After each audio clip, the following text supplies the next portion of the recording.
So next up, we have some backstage interviews by none other than Gene Oakland. He is with David and Bruno Sammartino. David says he is ready, and Bruno tells Johnny Valiant not to stick his nose in or he'll sort him out. Johnny Valiant then says he'll do what he wants, and Beefcake blows a raspberry. Doesn't say anything, just blows a raspberry. Interestingly enough, Brutus Beefcake is billed as being from parts unknown here. So he's almost like he's some kind of mystery type character that he's playing. Very strange. I've never noticed this before.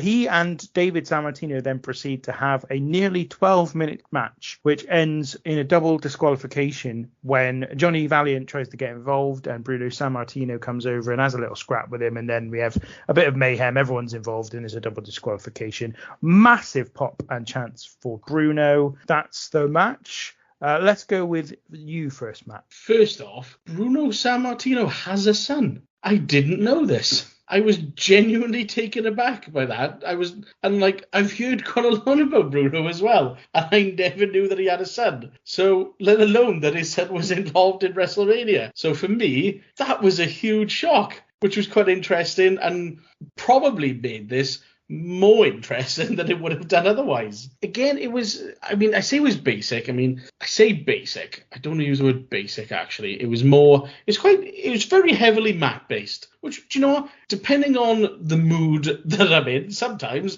I like that kind of a match. And for what it was okay. There was one unbelievably sort of stiff elbow that Brutus hit in the corner at one point. I'm sure it was like a sort of, straight down elbow into the mouth, which I just thought, bloody hell, that I thought that looked a little bit violent for the time. But the finish... Yeah, okay, the finish was what it was, I'm not a big fan of these big DQ finishes, but the people loved it, and the show was there for them, and they loved it. They loved Bruno, evidently. They went absolutely crazy for it. So I suppose from that perspective, it was a win. But yeah, it was match-wise, it was okay. But yeah, I just really surprised to see Bruno Sammartino's son. That was the biggest shocker for me. A little note on the promos. This is the first time I noticed that people were wearing different clothing in the promos than they were to the ring, which caught me off guard. Anyway, enough about that. Bruno Sammartino's jumper is lovely. He's just wearing a grey woolen jumper.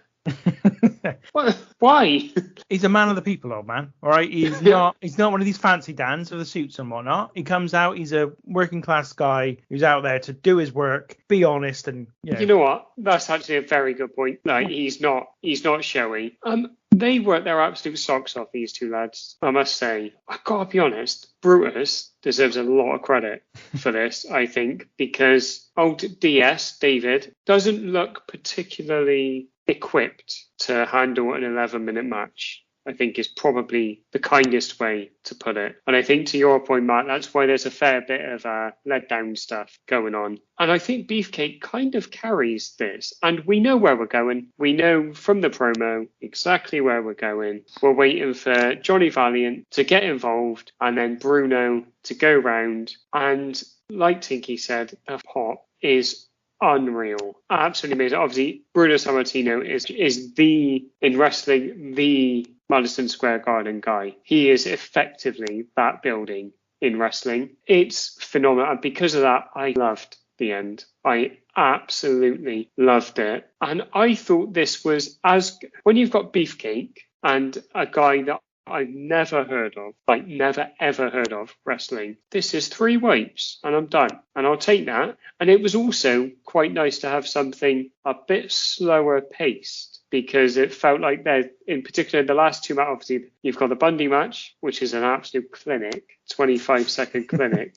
But because of it, it's fast paced. Like you've got 2 matches, but they have to take place within that time period. And you've got the lads before, Borney and Steamers, trying to get a fair bit of stuff in just under 5 minutes. And this kind of slowed everything down. And you've got the pop at the end. Everyone's happy. At this point, I'll be honest, I'm not being sarcastic just to wind Matt. At this point, I was enjoying this card because was nothing offensive. It was plodding on nicely, and I was all right with it. This is the first match of the attractions, the first match of the draw, the matches that are supposed to draw you to this show. The previous three are all completely undercard, jobber type matches, really. This is the first of the actual attraction matches, and the attraction here is Bruno Sammartino, and that's it. There's nothing, no one cares about anybody else. I've read some stuff about how basically WWF used David Sammartino just because it meant they could get Bruno Sammartino to come along and be involved. And Bruno Sammartino, even to 1987, still headlined a few Madison Square Garden shows. That's how big he was, given that he'd first become WWF champion in 1963. I think that kind of does demonstrate just how big a star he was in that building in particular.